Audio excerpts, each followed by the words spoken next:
I don't. I think like the.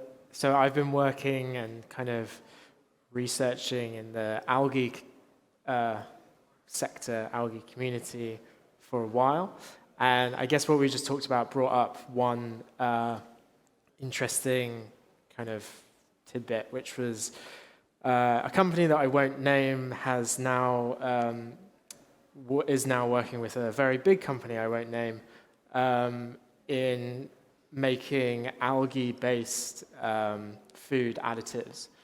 And one of the biggest things that they had to do was to kind of meet the stringent requirements of the larger companies' food manufacturing.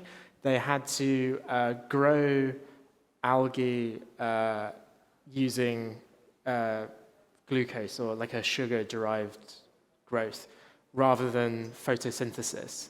And what was interesting is in the scale, you've essentially lost one of the greatest attributes of what you were doing in the first place, which was carbon sequestering and like growing from light. So they're not using that method any longer.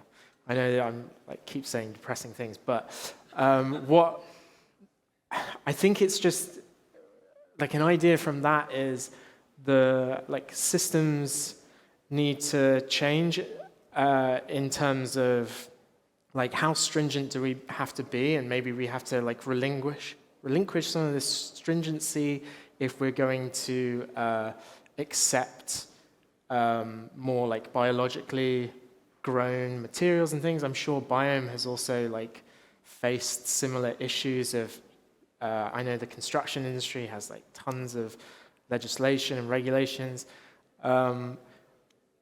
So yeah, that's like one story that it made me think about in terms of scale. I guess what that also made me think about, like potentially we could have companies that literally built in from the beginning, they're thinking about like values other than profit that they don't want to change. Like, what if from the beginning this company had thought, we understand that sequestering carbon is like one of the greatest things about algae, and we really do not want to lose that, then maybe this switch wouldn't have happened. Yeah.